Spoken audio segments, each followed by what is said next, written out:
اللهم اهدنا فيمن هديت، وعافنا فيمن عافيت، وتولنا فيمن توليت، وبارك لنا فيما أعطيت، وقنا واصرف عنا شر ما قضيت. إنك تقضي ولا يقضى عليك، إنه لا يذل من واليت ولا يعز من عاديت.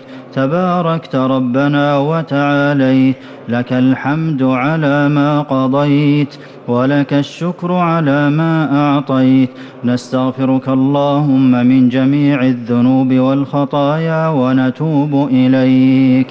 يا واحد يا أحد يا صمد، اجعل أعمالنا كلها صالحة، واجعلها لوجهك خالصة، ولا تجعل لأحد فيها شيئا. الله